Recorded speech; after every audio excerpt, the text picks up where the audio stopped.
Hello everyone, welcome back to my channel. And आज का जो हमारा ये लेक्चर होने वाला है, इसके अंदर हम बात करेंगे कुछ करंट अफेयर्स की जो मई मंथ के अंदर हुए हैं, जो भी चीज़ें इंपॉर्टेंट हुई हैं, जो एग्ज़ाम पर्सपेक्टिव से इम्पॉर्टेंट है, और जो भी कोई मैं स्पेसिफिक एग्ज़ाम नहीं बता रही हूँ, जितने भी कॉम्पिटिटिव एग्ज़ाम है, हर एग्ज़ाम के अंदर जिसमें करंट अफेयर्स है उसके उस स्टूडेंट के लिए ये लेक्चर इंपॉर्टेंट होगा। स्टार्ट करते हैं हमारा ये लेक्चर। सबसे पहले हम बात करते हैं वर्ल्ड बैंक के 14th प्रेसिडेंट किसको अपॉइंट किया गया है 14th प्रेसिडेंट के तौर पे। तो अजय बांगा, इनकी रिस्पेक्टेड फोटोज आप साथ में ही देख सकते हैं। आपको बेटर एक बार आप इमेज देख लेंगे तो आपको याद करने में इजी रहेगा, हो सकता है, तो इसीलिए मैंने इमेज भी साथ में यहाँ पे इंक्लूड कर दी है। अच्छा, अजय बांगा ने किसको रिप्लेस किया है? डेविड मैलपास को रिप्लेस किया है। अजय बांगा इंडियन अमेरिकन है, इसीलिए हम ये चीज़ पढ़ रहे हैं, इसीलिए ये इंपॉर्टेंट है, इंडिया के लिए भी ये एक गर्व की बात है।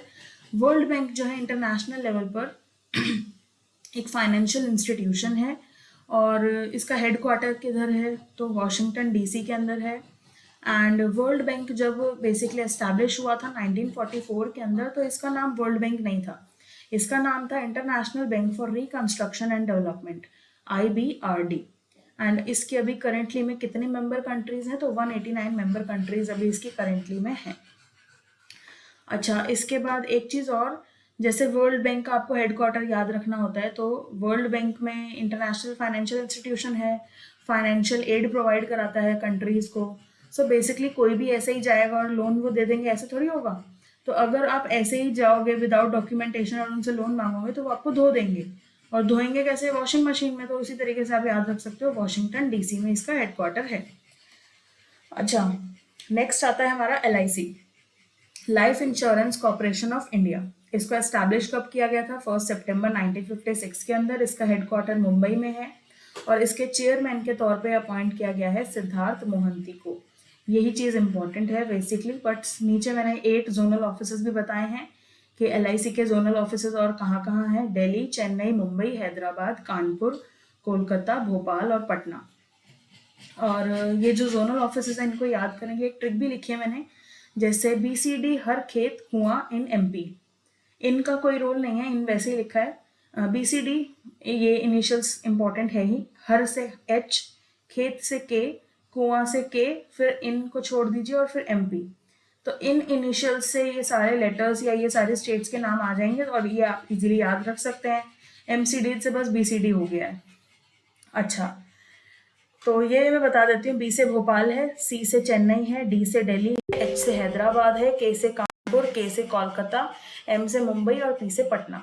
ठीक है, इसके बाद देखते हैं हम new chief of bank of Baroda. तो बैंक ऑफ बड़ौदा के नए चीफ के तौर पे अपॉइंट किया गया किसको? देवदत्त चंद को। इसको बैंक ऑफ बड़ौदा के बारे में भी देख लेते हैं। बैंक ऑफ बड़ौदा को एस्टैब्लिश कब किया गया था? 20 जुलाई 1908 के अंदर। बैंक ऑफ बड़ौदा का हेडक्वार्टर किधर है? तो वडोदरा, गुजरात के अंदर है। गवर्नमेंट ने अनाउंस किया था कि 2 बैंकों को अमेलगमेट कर दिया जाएगा बैंक ऑफ बड़ौदा के अंदर। तो वो दोनों बैंक कौन से हैं? विजया बैंक और देना बैंक। और ये इफेक्ट में कब आया ये अमेलगमेशन? तो 1 अप्रैल 2019। अब देखो, ये बैंक जो है, बैंक फाइनेंस का काम करता है, फाइनेंस से रिलेटेड रहता है। तो जब फाइनेंस से रिलेटेड ये काम कर रहा है, तो फाइनेंशियल ईयर कब स्टार्ट होता है? 1 अप्रैल को। तो 1 अप्रैल से ही क्या हुआ, ये इफेक्ट में आया। इसके बाद देखेंगे हम, MD और CEO को अपॉइंट किया गया है बैंक ऑफ इंडिया के। तो बैंक ऑफ इंडिया के CEO के तौर पे किसे अपॉइंट किया है? रजनीश कर्नाटक। इसके 69 जोनल ऑफिसेज हैं, और इसका नेशनलाइजेशन हुआ था 1969 में, बट जब ये फाउंड हुआ था इन 1906 7 सितंबर, तब ये एक प्राइवेट बैंक था। ठीक है, तो ये आपको याद रखना है, इनके रिस्पेक्टेड फोटोज आप साथ में देख सकते हैं। नेक्स्ट आ जाते हैं हम, पावर फाइनेंस कॉर्पोरेशन। इनके डायरेक्टर के तौर पे किसे अपॉइंट किया गया है? परमिंदर चोपड़ा को। तो बेसिकली परमिंदर चोपड़ा की फोटो आप देख सकते हैं। PFC यानी कि पावर फाइनेंस कॉर्पोरेशन के चेयरमैन के तौर पे कौन है अभी? रविंदर सिंह ढिल्लन। एंड PFC को इनकॉर्पोरेट किया गया है 1986 के अंदर। और ये जो PFC है, ये है क्या? ये एक leading non banking financial corporation है एक कंट्री की। और ये कौन सी मिनिस्ट्री के अंदर आती है? तो ये मिनिस्ट्री ऑफ पावर के अंदर आती है, ये आपको याद रखना है। लार्जेस्ट इंफ्रास्ट्रक्चर फाइनेंसिंग कंपनी है ये। इसके बाद हमारे जो लॉ मिनिस्टर हैं वो भी नए बने हैं अभी। कौन बना है? अर्जुन राम मेघवाल। इन्होंने रिप्लेस किसको किया है? तो किरण रिजिजू को रिप्लेस करा है।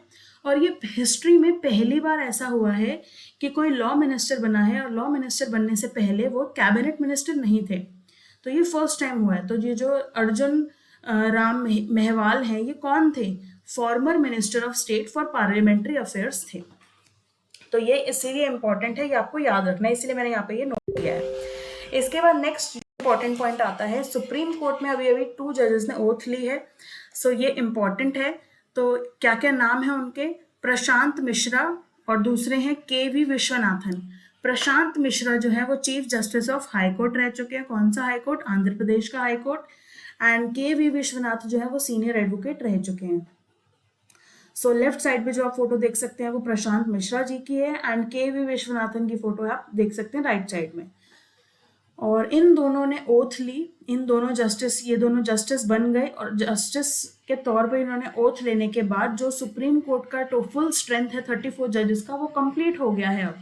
ठीक है, 34 जजेस में इंक्लूडिंग है CJI, यानी कि 33+1 जो है अभी करंट स्ट्रेंथ है ना सुप्रीम कोर्ट के जजेस की। मैक्सिमम जजेस कितने हो सकते हैं? तो वो जो स्ट्रेंथ है वो कंप्लीट हो गया है। इसके बाद PM मोदी जी क्या कर रहे हैं? अभी इनॉग्रेट करेंगे न्यू पार्लियामेंट की बिल्डिंग को 28 मई को। सो ये इंपॉर्टेंट है। इसी के साथ ये आप देख ही सकते हैं लोकसभा की कैपेसिटी, पुरानी बिल्डिंग की और अभी नई बिल्डिंग की। और इसके साथ साथ जो इम्पोर्टेंट है वो क्या है कि किसने डिजाइन करा इस हमारी न्यू पार्लियामेंट की बिल्डिंग को और किसने कंस्ट्रक्ट करा और आर्किटेक्ट कौन थे। तो इसको इनॉग्रेट कौन कर रहा है? मोदी जी। मोदी जी कहाँ के हैं? गुजरात के हैं। तो गुजरात के हैं तो कोई गुज्जू भाई ही क्या होएगा? आर्किटेक्ट भी वहीं का ही होगा ना। तो इस तरीके से आप ये लिंक कर सकते हो। ये सब काल्पनिक चीजें हैं, इससे वास्तविकता का कोई लेना देना नहीं है, सिर्फ याद करने के लिए मैं बताती हूँ ये सारी चीजें। सो आर्किटेक्ट का नाम आप याद रख सकते हैं, बिमल पटेल। डिजाइन किसने किया? HCP design planning and construction ने। और कंस्ट्रक्ट किसने किया? टाटा प्रोजेक्ट लिमिटेड ने। अच्छा, ये जो नई पार्लियामेंट की बिल्डिंग है इसका नींव कब रखी गई थी? तो दिसंबर 2020 के अंदर इसकी नींव रखी गई थी। और जो हमारी अभी की प्रेजेंट की बिल्डिंग है उसकी नींव कब रखी गई? तो 1921 के अंदर उसकी नींव रखी गई थी। एंड 1927 के अंदर हमारी अभी वाली जो प्रेजेंट बिल्डिंग है ना वो कंप्लीट हो गई थी 1927 के अंदर। एंड अगर हम नई बिल्डिंग की बात करें तो नई बिल्डिंग में कोई सेंट्रल हॉल नहीं है।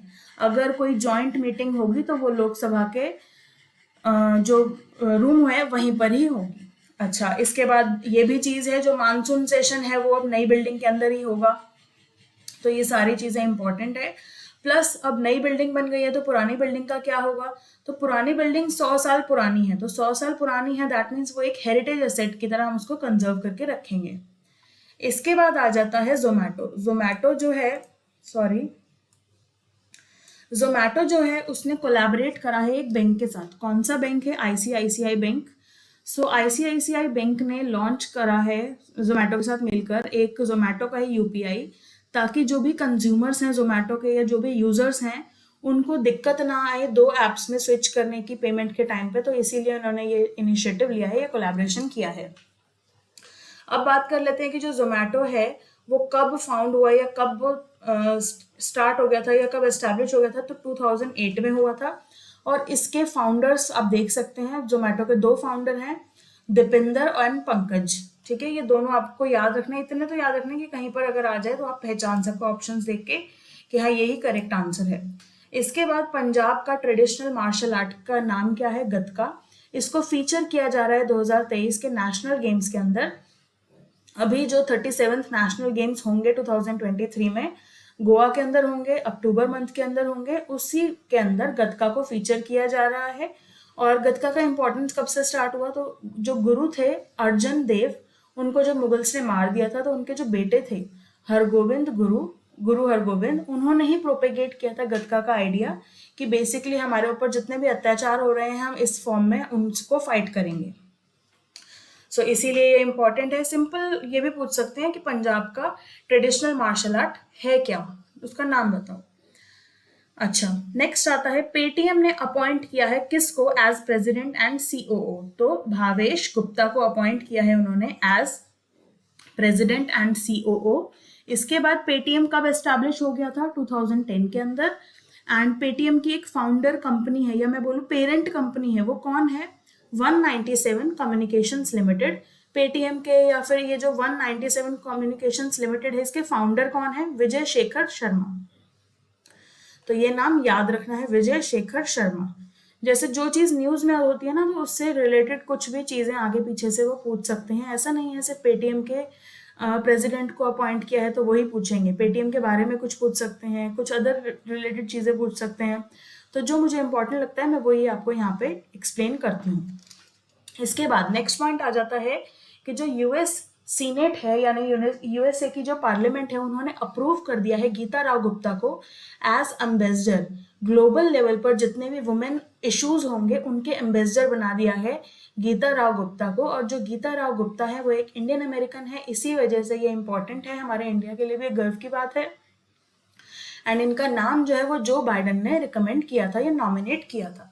इसके बाद आ जाते हैं हम, जो हमारे अभी वाइस प्रेसिडेंट है उनका नाम क्या है? जगदीप धनखड़। जगदीप धनखड़ ने अभी अभी अनकवर करा है फॉर्मर हमारे लॉ मिनिस्टर का एक स्टैचू, ठीक है, जो अभी इस दुनिया में नहीं है, नाथूराम मीरधा, उनका स्टैचू बनाया है। कहाँ पे बनाया है? नगौर, राजस्थान में। और ये जो हमारे नाथूराम मिर्धा जी थे, ये मल्टी टैलेंटेड इंसान थे, ये पार्लियामेंट्रियन थे, फ्रीडम फाइटर थे, सोशल रिफॉर्म्स लाए इन्होंने, फार्मर थे, लीडर थे, तो इन्होंने कई सारे काम करे और राजस्थान स्टेट को एक उसमें ग्रोथ करी, मतलब राजस्थान स्टेट के लिए कई सारे इन्होंने काम करे। तो इसीलिए एक तरीके से इनको ट्रिब्यूट देने के लिए इनके स्टैचू को अनकवर किया गया है। और लास्ट आता है हमारा कि गुची का एक ब्रांड एम्बेसडर बना दिया गया है। तो आलिया भट्ट जो है वो फर्स्ट इंडियन ग्लोबल एम्बेसडर है गुची की। और जो गुची का क्रूज 2024 के अंदर रनवे शो हो रहा है, साउथ कोरिया के अंदर हो रहा है, ये याद रखना। और वहां पे पार्टिसिपेट करेंगे आलिया भट्ट। और गुची क्या है? एक इटालियन ब्रांड है। कभी बार ये भी पूछ लेते हैं कौन सी कंट्री का ब्रांड है ये गुची, तो इटालियन लग्जरियस या लग्जरी ब्रांड है ये, ठीक है। So basically that's it for now. Thank you so much for watching. Revision एक बार आप खुद देख ही लोगे और अगली वीडियो में मिलते हैं।